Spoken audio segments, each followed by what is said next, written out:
xisbiga mucaaradka ah ee wadani ayaa ka deeriyay xaaladda COVID-19 ee gudaha Somaliland. xogayaha arrimaha bulshada ee xisbiga oo waraysi gaar ah siinayay telefishinka Sahan waxa uu sheegay in wasaaradda horumarinta caafimaadka iyo guddida COVID-19 ee loo xil saaray inay xanuunka ka hortagaanba ay ku fashilmeen shaqadii loo diray. Khalid horta walaalood maasantee xaaladdan COVID-19 waa masiibo weyn oo caalami ah waana masiibo ilaahay haynaga magan galiyay dunida aafaysay dalkeenu la khatar weyn iyo halis buu maanta cagaa kula jira oo daaqaya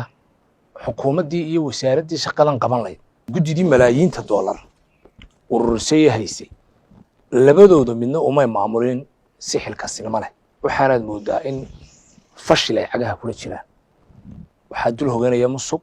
waxaa dul hoganaya maamul xumo waxaa dul hoganaya in aanay xilkasnimo iyo dareen wadaninimo iyo danayn sameeyeen annagu guud ahaan waxaan u aragnaa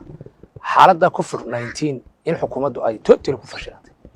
wasaaradduna ay fashil cagaha la gashay guddidii COVID-19 goorma ku gudameysay rag baa masiibadan ka macaashay oo waxa weeye u haystayba in ay tahay shaqo abuur baaba u haystaanba way ka najixeen marka hadda dadka masiibada ka hodmaayay ee iyagu moodaya cidna wax kala ma qaban karaan tabaalana ma xallin karaan waana la maamuli karaa waana la maareyn karaa maaliyad ku filanna waa loo guuray haddii dad macna leh oo dareen leh guddida laga dhigi lahaa oo ka madax bannaan xukuumaddan isku dhex meeraysanaysa. Xogaye dhama oo hadalkiisa sii wata waxa uu ka deeriyay xaaladda goobaha loogu talagalay in lagu karantiilo dadka xanuunku uu soo rito waxana uu sheegay in shaqaalaha loogu talagalay inay ka shaqeeyaan goobahaasi uu xanuunku soo ritay isla markaana aanay dawladdu war ka haynin. Dadka uu ku dhaco COVID-19 meelo karantiin oo la geeya badi ma jiraan isbitaalkii karantiinka ee Hargeysa oxygen ma taal qalabna ma yaalaan waxa weeyaan waa dhismahan oo kala uu sariir yaalaan oo xitaa shaqaale caafimaad ay lafahooda uga baqeen inay iyagu maaragtay halis ku galaan ka dareereen saddexdan toddobaad ee ugu dambeeyay kontameeye shaqaale caafimaad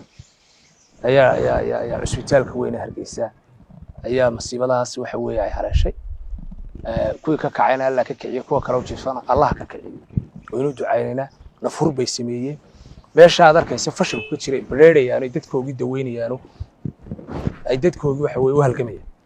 waxa taa ka sii daran qofku markuu geeriyoodo ehelka lagu wareejinaya waxa la siinayaa laba golofis iyo bac yar oo saloonaay aas oo maydha aqaladii baa la keenaya de bahalkan aad in la xakameeyo ahayd oo lagu maamulo si miyir qabo oo bal hadda at least de qofka dhintay laga badbaadiyay ehelka kale oo sidii de dunida kale ay u aasaysay markii horeba jirtay in dadka kale laga ilaaliyo in la sameeyo ay ku habboonayd. waxa uu fariin u diray shacabka Somaliland waxana uu sheegay in shacabka looga baahan yahay inay ka digtoonaadaan xanuunka isla markaana ay iska jiraan maadaama buu yidhi ay wasaaradda caafimaadku gabtay shaqadeedii. ummadda waxaan ugu baaqaynaa waliba dhalinyarada war waalidkiin iyo dadka waayeelka badbaadiya ilaah baa badbaadahaya kala fogaada maaskii xidha is ilaaliya waxa weeye inaan galaafan dad badan oo aynu jecel lahay oo guryaha inaan ugu geyn masiibo maadaama aanay jirin mas'uuliyad dawladnimo iyo xilkasnimo xukuumadeed iyo dareen wasaaradeed iyo cidda maqanaysa aanay jirin dadka laftigooda xil ku saaran iyo mas'uuliyad meel walba waa camrantay gobolladii oo dhan uu ku baahay.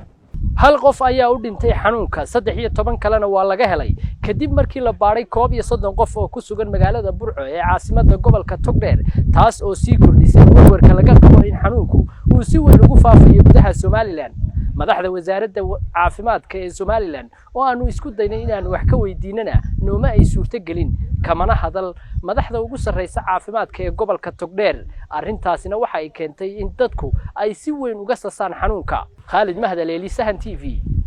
Hargeysa.